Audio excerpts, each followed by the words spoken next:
ಕಾರವಾರ ಹಾಗೂ ಅಂಕೋಲಾ ಭಾಗದಲ್ಲಿ ನಾಟಕಗಳ ಕನ್ನಡ ಪ್ರೇಮವನ್ನು ಇನ್ನಷ್ಟು ಗಟ್ಟಿ ಮಾಡಿದೆ ಎಂದು 9ನೇ ಕಾರವಾರ ತಾಲೂಕು ಕನ್ನಡ ಸಾಹಿತ್ಯ ಸಮ್ಮೇಳನದ ಸಮ್ಮೇಳನಾಧ್ಯಕ್ಷರಾದ ಜಿಡಿ ಗೋವಿಂದ್ ಕುಮಾರ್ ಅಭಿಪ್ರಾಯಪಟ್ಟರು. ನಗರದ ಶಿವಾಜಿ ಮಹಾವಿದ್ಯಾಲಯದ ಸಭಾಂಗಣದಲ್ಲಿ ಶನಿವಾರ ನಡೆದ ಕಾರವಾರ ತಾಲೂಕಿನ 9ನೇ ಕನ್ನಡ ಸಾಹಿತ್ಯ ಸಮ್ಮೇಳನದಲ್ಲಿ ಮಾತನಾಡಿದರು.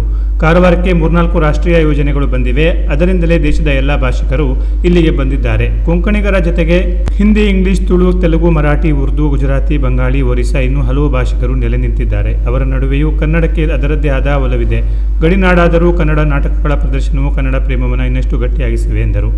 ಇಂದಿನವರು ಬ್ಯಾಂಕ್ನಲ್ಲಿ ಠೇವಣಿ ಇಟ್ಟರೆ ಸಾಲದು. ನಮ್ಮ ನಾಡಿನ ಆಚಾರ ವಿಚಾರ, ಕಲೆ, ಸಂಸ್ಕೃತಿ, ಸಂಸ್ಕಾರ, ಬದುಕಿನ ಮೌಲ್ಯಗಳನ್ನು ಉಳಿಸಿಕೊಳ್ಳುವ ಅವಶ್ಯಕತೆ ಇದೆ. ಈ ಪಾಠವನ್ನು ಮಕ್ಕಳಿಗೂ ಕಲಿಸಬೇಕು ಎಂದರು.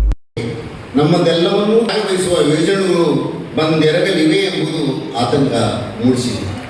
ಆದರೆ ನಾವು ಎಂದಿಗೂ ನಮ್ಮ ಪ್ರೀತಿ, ಸ್ನೇಹ, ವಿಶ್ವಾಸ, ಸೌಹಾರ್ದದ ಬೆಸುಗೆಯನ್ನು ಬಿಟ್ಟುಕೊಟ್ಟಿಲ್ಲ ಎಂದು ಖಂಡಿತವಾಗಿ ಹೇಳಿ ಬಯಸುತ್ತೇನೆ.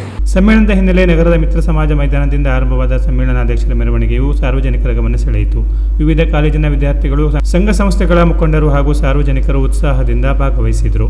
ಡೊಳ್ಳು ಕುಣಿತ, ಗೊಂಬೆ ಆಟ, ಕರಡಿ ವೇಷಧಾರಿ ಗಮನ ಸೆಳೆದರೆ 500 ಮೀಟರ್ ಉದ್ದದ ಕನ್ನಡ ಧ್ವಜವು ಮೆರವಣಿಗೆಯ ವಿಶೇಷ ಆಕರ್ಷಣೆ ಪಡೆಯಿತು. ಸುಮಾರು 3 ಕಿಲೋಮೀಟರ್ ದೂರದವರೆಗೆ ಸಾಗಿದ್ದ ಮೆರವಣಿಗೆಯ ಉದ್ದಕ್ಕೂ ಸಾರ್ವಜನಿಕರು ಕನ್ನಡಾಂಬೆಗೆ ಜಯಕಾರ ಹಾಕಿದರು. ನಗರದ ರಸ್ತೆಗಳಲ್ಲಿ ಕನ್ನಡ ಬಾವುಟಗಳು ರಾರಾಜಿಸಿದವು.